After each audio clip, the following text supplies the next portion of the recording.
So welcome to the question practice channel. तो question में क्या बोल रहा है, हमको क्वेश्चन में निकालना क्या है। क्वेश्चन में हमको निकालना है ये पार्टिकल है, ठीक है ना। ये पार्टिकल है, इसका क्या निकालना है, एंगुलर मोमेंटम निकालना है। किसके विथ रिस्पेक्ट टू ओरिजिन निकालना है, ठीक है ना। इसके लिए निकालना है angular momentum with respect to origin इस पार्टिकल है, जिसका मास कितना दिया हुआ है m=2।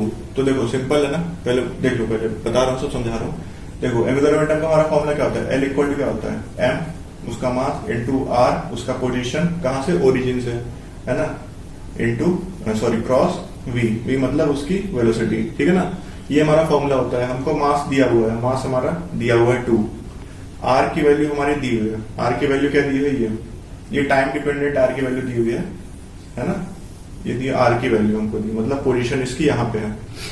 मतलब ये देखो टाइम डिपेंडेंट दिया, मतलब यहाँ पे हम टाइम की वैल्यू t की वैल्यू 1 रखेंगे तो हमारी पोजीशन आ जाएगा कि हमारा पोजीशन आ जाएगा कि 1 सेकंड में कहाँ पे है पार्टिकल। अगर 2 रख देंगे तो 2 सेकंड में पता चल जाएगा, 3 सेकंड में पता चल जाएगा। t की वैल्यू को चेंज करते रहेंगे, ठीक है ना। तो उसमें देखो डरना नहीं है, बता रहा हूँ कैसे। r की वैल्यू हमको दी, हमारे पास v की वैल्यू नहीं है, ठीक है ना। v की वैल्यू नहीं है, हमारे पास r की वैल्यू दी हुई है। तो क्या सोच सकते हो, जैसे देखो लीनियर मोशन में जो हमारा काइनेमेटिक्स में क्या करता है, अगर हमको दिया रहता है x मतलब उसका किसी पार्टिकल है, किसी मतलब ऑब्जेक्ट का पोजीशन अगर दिया रहता है 3t² माइनस 2t ऐसा दिया रहता है ना, तो हम क्या करते हैं, इसका डिफरेंशिएशन करके उसकी वेलोसिटी वहां पे निकाल सकते हैं। तो डिफरेंशिएशन का क्या होगा, 6t माइनस 2, है ना, माइनस 2। बताता हूँ बस, मतलब समझाने के लिए बोल रहा हूँ। तो ये क्या दिया रहता था, उसका पोजीशन दिया रहता था पार्टिकल का, ठीक है ना, x इक्वल, तो हम उसका डिफरेंशिएशन करके v निकाल लेते थे, है ना। वही चीज तुमको यहाँ पे भी करनी है। देखो कैसे, हमको पार्टिकल की पोजीशन दी हुई है, r दिया हुआ है, ठीक है ना। तो हम क्या कर सकते हैं, अगर हमको इसकी वेलोसिटी निकालनी है ना, इस पार्टिकल की वेलोसिटी निकालनी है, तो कैसे निकालेंगे, v इक्वल टू क्या करेंगे, dr डिवाइड बाई dt, ऐसा करेंगे ना। तो हमारी क्या v की वैल्यू आ जाएगी। तो देखो है ना, सिंपल है ना, अब समझ में आ रहा होगा कुछ। अब जब इसका डिफरेंशिएशन करने बताता हूँ कैसे करोगे। हमको dr बाई dt करना है, मतलब इसका डिफरेंशिएशन करना है ये वैल्यू का, जो ये हमारी वैल्यू r इक्वल टू दी हुई है। हम अगर इसका डिफरेंशिएशन कर देंगे तो हमारा v का वैल्यू आ जाएगा। तो देखो कैसे निकालेंगे, देखो ये क्या है, 2t है ना, 2t, इसका डिफरेंशिएशन कैसे होगा, 2t का डिफरेंशिएशन क्या होगा, 2 होता है ना। इतना समझ आता है। देखो हमको क्या करना है, dr डिवाइड बाई dt, मतलब हमको t के रिस्पेक्ट में करना है ना, इसका डिफरेंशिएशन। v का क्या होता है, v के लिए होता है ना, t के लिए करते हैं डिफरेंशिएशन, तो हमारा v आ जाता है। तो 2t है, ठीक है ना, इसका डिफरेंशिएशन करोगे तो क्या आएगा, या इसको कैसे करा, देखो 2t था ना, तो इसकी पावर क्या, t की पावर 1 होगी। हमको t का डिफरेंशिएशन करना है, ठीक है ना, क्योंकि हमारा क्या था, dr डिवाइड बाई dt था ना, डिवाइड बाई dt था, तो हमको इसके रिस्पेक्ट में r का डिफरेंशिएशन करना है। तो 2 तो हमारा रह जाएगा, 2 में कोई चीज नहीं आएगा। t की पावर 1 है तो इसको क्या करेंगे, हमारा क्या, इसको कैसे करते हैं, t की पावर है तो उसका -1 कर देते हैं, ठीक है ना। उसका -1 कर दिया, है ना, उसका -1 कर दिया। और देखो कैसे, सॉरी देखो 2 आया ना, हमारा 2 है, तो हम क्या करते हैं, इसका डिफरेंशिएशन कैसे होगा, ये जो इसका पावर होता है इसको हम इससे मल्टीप्लाई कर देते हैं, और फिर क्या करते हैं t, और फिर उसकी पावर रहती है उसमें 1 माइनस कर देते हैं, ठीक है ना। तो ये हमारा 2 का हो गया, ठीक है। अभी देखो इसका बता रहा हूँ, 3 अब क्या है, 3t² है ना, 3t²। इसका कैसे करोगे, इसके जैसे बताओ, 3 तो हमारा बाहर आ जाएगा, 3 हमारा बाहर आ गया, ये 2 हमारा मल्टीप्लाई हो जाएगा, तो 2 मल्टीप्लाई हो गया। अब बचा क्या, t 2, और इसका क्या कर देंगे, -1 कर देंगे, तो इसकी वैल्यू कितनी आएगी, 6t। इतना समझ आता है। तो इसकी वैल्यू कितनी आई, ये 1 क्या हो जाएगा, ठीक है, 1 - 1 0। तो अगर किसी भी वैल्यू की पावर अगर 0 है तो उसकी वैल्यू क्या आती है, 1। फिर t की पावर 0 तो उसकी वैल्यू क्या आएगी, 1। 5 की पावर 0 है तो उसकी वैल्यू क्या आती है, 1। इधर समझ आता है। तो यहाँ पे क्या आएगा, ये हमारा क्या होगा, ये वाला वैल्यू 1 हो गया। इधर क्या है, इधर 2 आएगा ना, 2 को 1 से मल्टीप्लाई करेंगे तो क्या आ जाएगा, 2। तो देखो सिंपल है, ज्यादा टफ नहीं था। तो इसका डिफरेंशिएशन करने पे क्या आएगा, v इक्वल टू क्या आएगा हमारा, ये हमारा क्या आया था, 2 आया था, माइनस ये माइनस रहेगा, और ये क्या था 6t, है ना।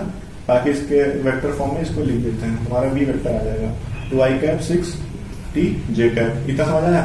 अब हमारा ये आ गया, हमारा क्या सिंपल है ना, आगे कुछ करना नहीं। अब क्या हमारा L इक्वल टू हमको पता है m into r cross v। हमारे पास r की वैल्यू भी दी है, v की वैल्यू भी आ गई। अब इनका हमको बस क्रॉस प्रोडक्ट निकालना है और m से मल्टीप्लाई करना है m की वैल्यू से। तो हमारा क्या आ जाएगा, आंसर आ जाएगा। तो देखो क्रॉस प्रोडक्ट कैसे करेंगे, इसका लिख लो। L इक्वल टू अगर हमको करना है तो m हमारा जो है उसको रहने दो, हमारा r क्या है, हमारा r क्रॉस भी होता है ना, m इंटू r क्रॉस भी। तो r पहले लिखोगे, ये गलती मत करना कि b क्रॉस आप कर दिया, r क्रॉस भी करो, ठीक है। आर हमारा क्या है 2t आई कैप इतना है R minus 3t square J cap, ये हो गया। इसका क्रॉस प्रोडक्ट किससे करना है v से। v की वैल्यू हमारी कितनी आई थी 2i कैप माइनस 6t जे कैप, इतनी हमारी वैल्यू आई थी, ठीक है ना। अब इसको रहने दो यहाँ पे, इन दोनों को पहले सॉल्व करें। इनका क्रॉस प्रोडक्ट करेंगे तो कैसे करेंगे, देखो है ना, सिंपल है ना। कितने क्वेश्चन में कर चुके हैं, बहुत कई सारे क्वेश्चन कर चुके हैं। कैसे, देखो पहले ये वाले ले लो 2t आई कैप ले लो, इसका इन दोनों से करो, इनका इन दोनों से क्रॉस करो, फिर हमारा ये 3t स्क्वायर का इन दोनों से करो, ठीक है ना। देखो अभी कर रहा हूं, डरना मत, ठीक है ना। कैसे करेंगे 2t, देखो इसको, हाँ इसको कर देते हैं। देखो 2t आई कैप है और ये 2i कैप है, तो ये क्या हो गया i क्रॉस i क्या होता है, I cap cross I cap equal to क्या रहता है 0 होता है ना। तो ये दोनों आई आने वाले हैं, तो इनका क्रॉस प्रोडक्ट क्या होगा 0 होगा, तो इसको 0 कर देते हैं, जिसका लिखने का कोई मतलब नहीं है। अब ये 2t आई कैप का इससे करते हैं 6t जे कैप का, तो करो कैसे होगा। आई क्रॉस जे क्या होता है, आई क्रॉस जे हमारा k कैप होता है ना। ये सब याद करने वाली चीज है, ये तुमको याद होनी चाहिए, ठीक है ना। आई क्रॉस जे के होता है, आई क्रॉस आई 0 होता है, ठीक है।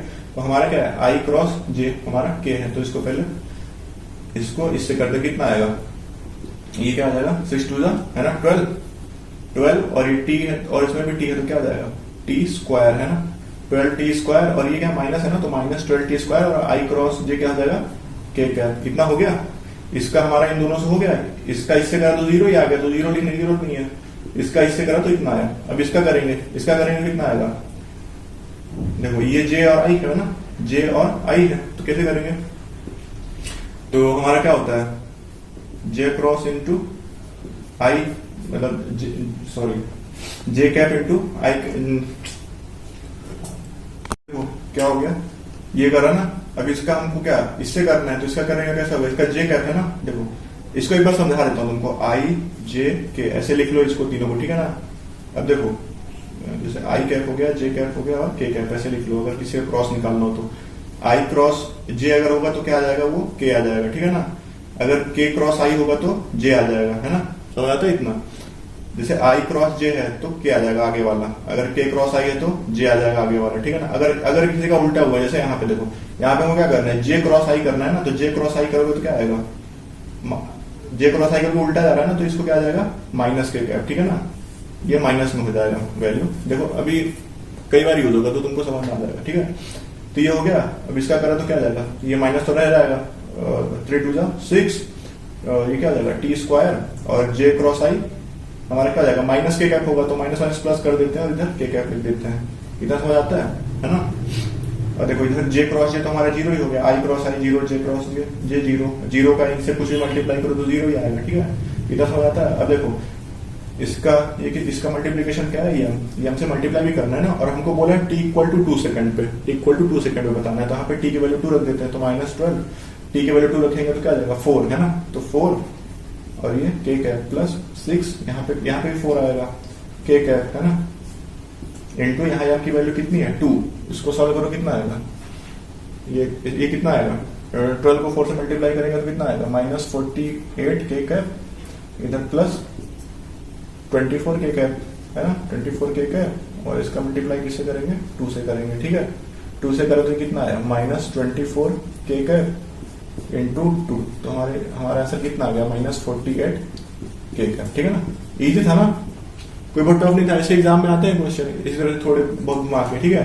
तो डरना नहीं क्वेश्चन है ना, अच्छे क्वेश्चन करोगे तो एग्जाम में सारे क्वेश्चन बन जाएंगे। देखो तुम अप्रोच कैसे करना है, पहले सिंपल क्वेश्चन करो, जैसे थोड़ा उस टॉपिक पे, जैसे एंगुलर मोमेंटम कर रहे ठीक है, उस टॉपिक में थोड़ी तुम्हारे उनको सारे फॉर्मूले याद हो जाए और उससे बेसिक क्वेश्चन बनने लगे।